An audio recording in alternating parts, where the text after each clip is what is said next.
ونصلي على رسوله الكريم اما بعد فاعوذ باللہ من الشیطان الرجیم بسم اللہ الرحمن الرحیم معزز حاضرین و سامعین السلام علیکم ورحمۃ اللہ وبرکاتہ۔ محترم بزرگ اور دوستو، دعا کرتے ہیں کہ اللہ تبارک و تعالی ہم سب کو اپنے دین پر چلنا آسان فرمائے، دین کے مطابق زندگی گزارنے کی توفیق عطا فرمائے۔ میرے بزرگوں، جو ہے معاف کرنا یہ بہت بڑی دولت ہے۔ العفو من العفو، نبی کریم صلی اللہ علیہ وسلم نے فرمایا جو انسان معاف کرتا ہے اللہ اس کو بھی معاف فرما دیتا ہے۔ اگر کسی نے ہم پر ظلم کیا ہے، کسی نے ہمارا دل دکھایا ہے اور کسی نے جو ہے نا ہم کو تکلیف پہنچائی ہے، تو بجائے ہم بدلہ لینے کے، بجائے سامنے والے کو نقصان پہنچانے کے، ہم اس کو معاف کر دیں، اس لیے کہ ہم اس نبی کے ماننے والے ہیں جس نے اپنے چچا حضرت حمزہ کے قاتل کو بھی معاف کر دیا ہے۔ اللہ کے نبی صلی اللہ علیہ وسلم سے بڑھ کر کون ہو سکتا ہے؟ میرے نبی جناب محمد الرسول اللہ صلی اللہ علیہ وسلم کو اتنا ستایا گیا، اتنی تکلیفیں دی گئی، آپ کو جو ہے پتھروں سے مارا گیا، آپ کو جلا وطن کر دیا گیا، آپ کو اپنے وطن سے نکال دیا گیا، پھر بھی آپ نے بدلہ نہیں لیا بلکہ جو ہے نا ان لوگوں کو معاف کر دیا۔ آپ کو پتا ہے جب مکہ فتح ہوا، جن لوگوں نے آقا مدنی صلی اللہ علیہ وسلم کو تکلیف دی تھی، جنہوں نے آپ کو ستایا تھا، جنہوں نے آپ کو مکے سے نکالا تھا اور جو آپ کو برا بھلا کہتے تھے، جب مکہ فتح ہوا تو ان لوگوں کے دل و دماغ میں ایک ہی بات تھی کہ اب ہماری خیر نہیں ہے، اس لیے کہ جو ہے محمد صلی اللہ علیہ وسلم اب واپس آ رہے ہیں اور وہ فتح پا چکے ہیں، اب لہٰذا جو ہے اب ہماری بخشش نہیں ہے۔ ان کے دل و دماغ میں یہ باتیں چل رہی تھی، حالانکہ میں بھی اگر ہوتا، آپ بھی ہوتے، اگر اس طرح کوئی معاملہ پیش آتا ہے، ظاہر سی بات ہے، انسانی فطرت ہے، ذہن ادھر ہی جانے والا ہے کہ بھئی سامنے والا جیت چکا ہے اور میں نے تو بہت جو ہے نا ڈنکے کی چوٹ پر کوششیں کی تھی، جو ہے نا کوئی موقع ایسا نہیں چھوڑا جس میں نے اس کو تکلیف نہ پہنچائی ہو، اس کو ستایا نہ ہو، اور اس کے بعد پھر میں آپ سے سامنے والے سے خیر کی توقع کیسے کر سکتا ہوں؟ اس لیے کہ جو ہے نا میں نے تو ایسا آپ کے ساتھ کوئی عمل کیا ہی نہیں، بلکہ میرا عمل تو اس کے برخلاف تھا۔ لیکن قربان جائے جناب محمد الرسول اللہ صلی اللہ علیہ وسلم کی ذات گرامی پر کہ آپ نے سب کو معاف کیا ہے، آپ نے بدلہ نہیں لیا ہے۔ اور حقیقت یہ ہے میرے بزرگوں، جو انسان بدلہ لینے کی طاق میں رہتا ہے نا، اس کی زندگی سے چین اور سکون نکل جاتا ہے، وہ ہمیشہ پریشان رہتا ہے، اس کے دل میں ایک ہی بات رہتی ہے کہ مجھے سامنے والے سے کسی بھی طریقے سے بدلہ لینا ہے، اور یہ چیز اس کی چین اور سکون، اس کی نیند، اس کے راحت کو اڑا دیتی ہے، ختم کر دیتی ہے۔ یہ چیز اس کے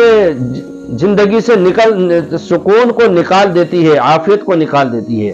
تو اس لیے اگر ہم چاہتے ہیں کہ ہماری زندگی میں چین، سکون، عافیت آ جائے تو ہمارے اندر معاف کرنے کا جذبہ ہونا چاہیے، ہمارے اندر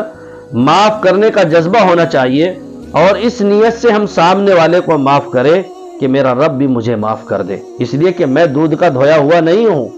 میں اتنا کوئی پاک اور صاف نہیں، اتنا نیک متقی نہیں ہوں، میرے اعمال مجھے پتا ہے، میرے پاس کیا نیکیاں ہیں مجھے خود پتا ہے، تو اس لیے میں اس نیت سے معاف کر دوں تاکہ میرا رب بھی مجھے معاف کر دے۔ اور جو انسان اس چیز کو لے کر، سمجھ کر سامنے والے کو معاف کرے گا، اللہ اس کو بھی معاف کر دے گا۔ اور میرے بزرگوں، اسی کے ساتھ ساتھ ہمارے اندر عاجزی انکساری ہونی چاہیے۔ جناب محمد الرسول اللہ صلی اللہ علیہ وسلم کی زبان سے نکلے ہوئے الفاظ جس کو میں اور آپ احادیث کے نام سے جانتے ہیں، میرے آقا جناب محمد الرسول اللہ صلی اللہ علیہ وسلم نے ارشاد فرمایا، من تواضع للہ رفعہ اللہ، جو اللہ کے لیے عاجزی اختیار کرتا ہے اللہ اس کو بلند کرتا ہے۔ تو میرے بزرگوں، ہمارے اندر عاجزانہ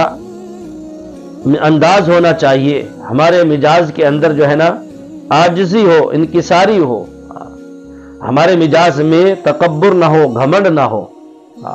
تو ہم تکبر سے بچے، گھمنڈ سے بچے۔ شیطان تکبر انسان کے اندر پیدا کر دیتا ہے،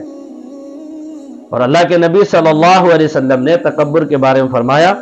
من تکبر وجعہ اللہ، جو تکبر کرتا ہے، گھمنڈ کرتا ہے، اللہ اس کو گرا دیتا ہے۔ سمجھے کہ نہیں؟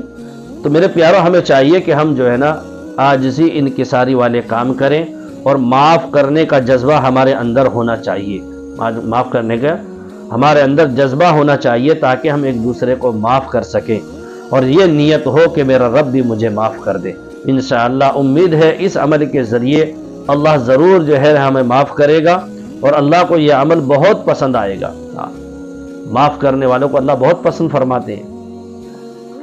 عاجزی انکساری کرنے والے کو اللہ بہت پسند فرماتے ہیں، تکبر گھمنڈ کرنے والے کو اللہ ناپسند کرتے ہیں۔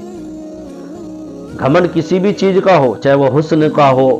چاہے وہ جوانی کا ہو، یا مال و دولت کا ہو، یا علم کا ہو، میرے بزرگوں انسان کو غرق کر دیتا ہے۔ کسی بھی چیز کا گھمنڈ، کسی بھی چیز کا تکبر ہو، کبھی بھی کسی کو جو ہے فائدہ نہیں دیا، بلکہ ہمیشہ